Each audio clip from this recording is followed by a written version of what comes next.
Despite these challenges, you have stood up and upheld the fundamental principles that binds all of us Filipinos, a mutual respect for life, for dignity, and for community. Kailanman ay hindi tayo magpapasupil at magpapaapi kahit na kanino man. Today, as your Commander-in-Chief, I have never been prouder of the brave women, men, and not just the Western Command, but the entire armed forces as I am today. I salute the 80 officers and troops who sailed the waters and exercised the greatest restraint amidst intense provocation. You demonstrated to the world that the Filipino spirit is one that is brave, determined, and yet is compassionate. I reassure you that you have the entire nation behind you, praying for your safety, praying for your success. The Filipino people is grateful for your dedicated service and to the families that support you. Let me, of course, mention Seaman First Class Underwater Operator Jeffrey Facundo, who was harmed and was injured in the recent incident.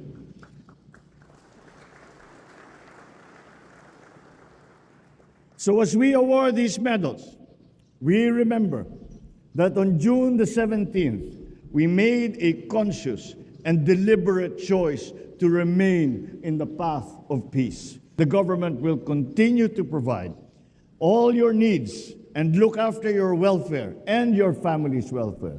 Kayo ang halimbawa ng isang bagong Pilipinas.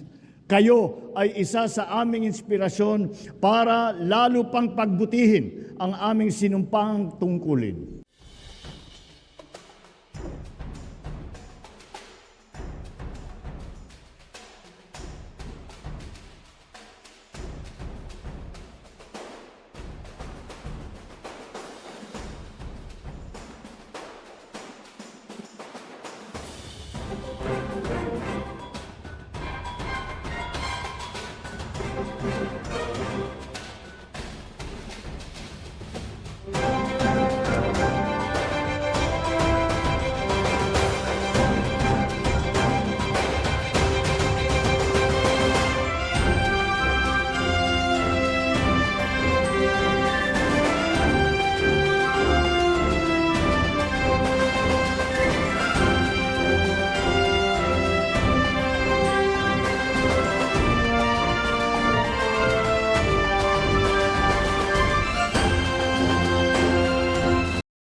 Kailangan na muna ng basbas ni Pangulong Bongbong Marcos bago i-anunsyo ang mga susunod na rotation at resupply mission ng Pilipinas sa Ayungin Shoal.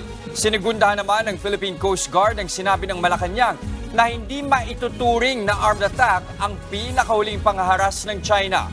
Nasa frontline ng balitang yan, si Brian Basa. China, go back to Philippines. No, go to China. It's not China. This is not China. This is the Philippines. This is China. Go back to Philippines.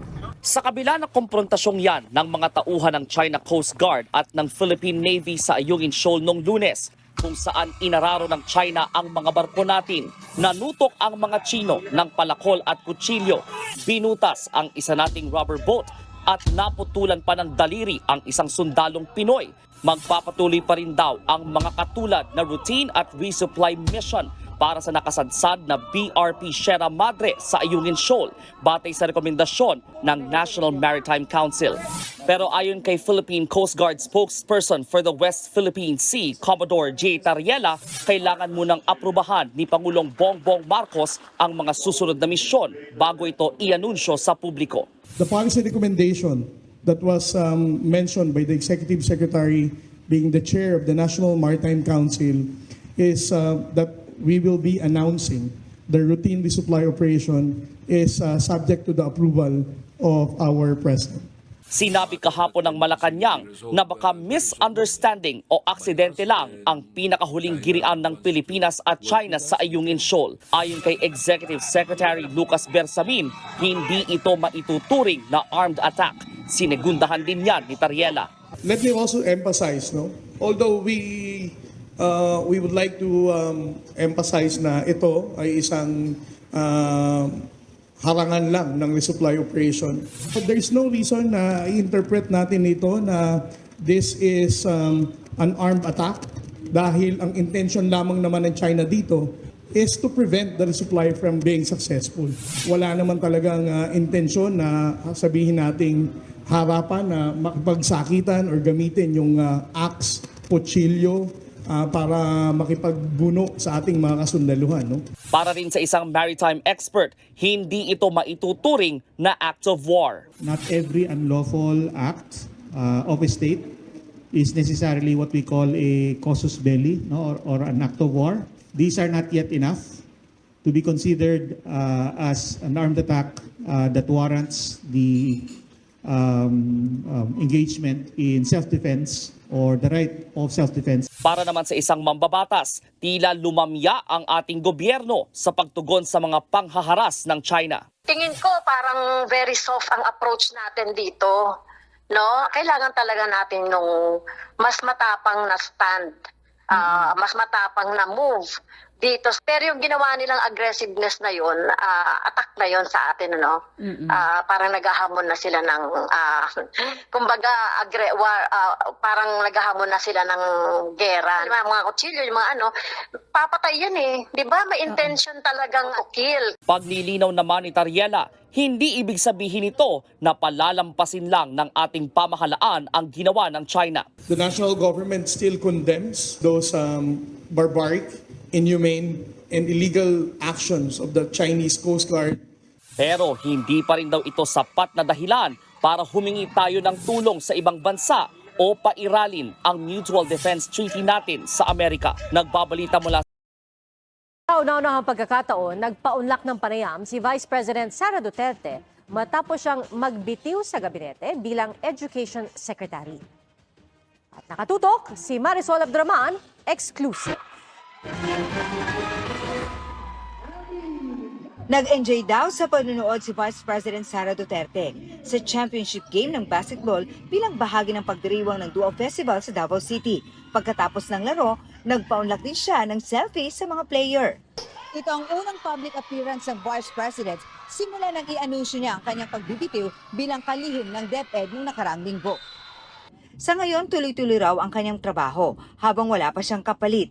Nalulungkot daw siya sa kanyang pagbibitiw sa DepEd. Yung pagpunta ko sa mga schools, pakikipag-usap ko sa mga estudyante at pakikipag-usap ko sa mga guro. Minahal ko talaga yung trabaho ko kaya nalulungkot ako. Personal daw niyang iniabot ang kanyang resignation letter kay Pangulong Bongbong Marcos. Pumunta ako sa opisina ni Pangulong Marcos at sinabi ko sa kanya, dala ko yung resignation letter ko. And maayos naman yung kanyang pagtanggap and maayos din yung pagtapos ng aming pag-uusap. Pero kumusta nga ba ang relasyon nila ng Pangulo? We are still friendly with each other on a personal level. Maayos naman daw siya sa kabila ng samot-saring reaksyon sa kanyang pag-alis sa gabinete. Hindi ko na kinonsider yung reactions ng mga tao. Kinonsider ko lang kung ano yung mas makakabuti para sa Department of Education. Hindi raw niya kinukonsulta ang kanyang desisyon sa kanyang amang si dating Pangulong Rodrigo Duterte. Walang consultation na with the former President Duterte. Sa akin lang yun. Pero may balak ba siyang magbitiw bilang Vice President? Walang discussions about resigning sa Office of the Vice President. Ngayong wala na siya sa gabinete, saan na nga ba guguguli ng bise ang kanyang oras? Nakatutok na tayo ngayon sa Office of the Vice President. Meron kaming 10 projects sa Office of the Vice President. Para sa GMA Integrated News.